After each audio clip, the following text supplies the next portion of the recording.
I see this all the time with new coaching clients. They proudly tell me how much they've put into savings every single paycheck. They feel responsible, disciplined, ahead. Then we look at their bank statements together, and I notice something they don't. They're transferring money into savings consistently, but they're also transferring it right out back to cover bills, spending, or unexpected expenses. A saving system only works when you know your numbers. It doesn't matter how much you put into savings if you can't keep anything in there. Putting systems in place on a shaky foundation will lead to the entire machine breaking down. And there's no denying the importance of saving money. It's a must, especially for women who want options, independence, and flexibility. But savings effectively requires structure. So, I'm walking you through how to build a saving system that practically runs itself without constant transfers, frustration, or confusion. First step, know your real monthly numbers. Before you can automate anything, you need clarity. How much do you actually spend each month? Not what you think you spend, not what you hope you spend, what your bank statements actually show. If you're underestimating groceries, subscriptions, eating out, gas, or just irregular expenses, and then aggressively automating savings on top of that, you're creating financial tension in your life. And that tension shows up as constant transfers back and forth from savings. This is why budgeting is the foundation of any effective saving system. When you know your true monthly expenses, you know exactly how much margin you have to work with. And saving should come from that margin, not from wishful thinking. So, this is a tough love moment here. If you don't know your numbers, you're guessing, and any system or automation built on guessing creates chaos. If you don't know your numbers, your goal is to get a budget plan in place today.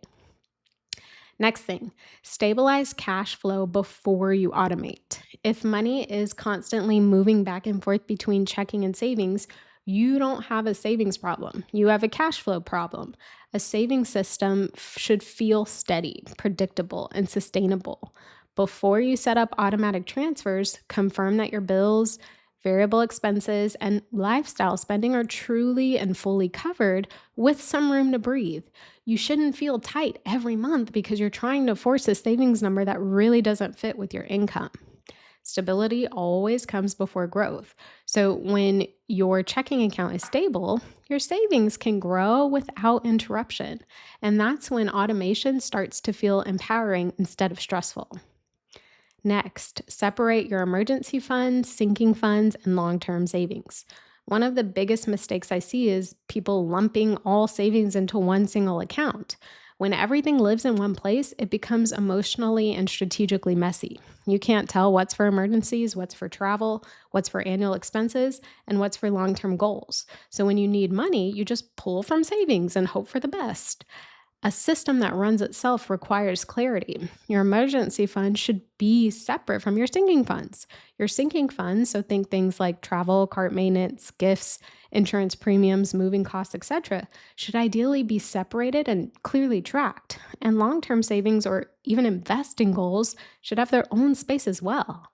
So, this is where a high yield savings account can be powerful. You can create designated buckets or specific accounts and automate specific amounts to go into each one. So that clarity will reduce your guilt, reduce panic, and really reduce unnecessary transfers. Number 4, automate based on data, not motivation.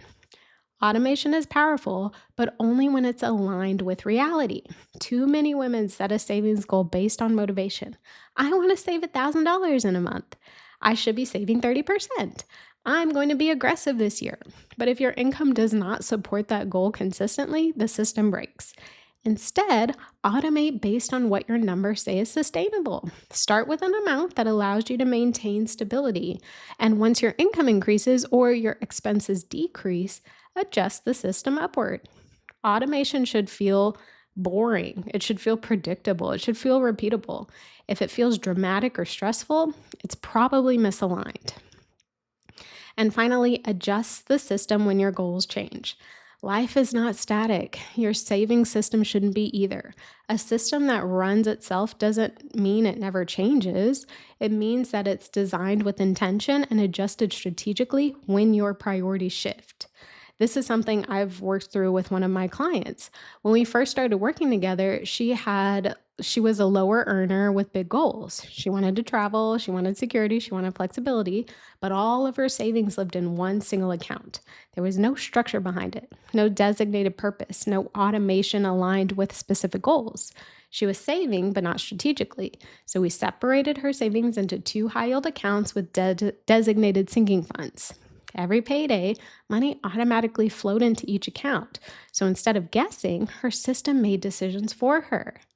So the result of all of this was, she being able to do the things she wanted to do, not at the expense of her bills or her well being.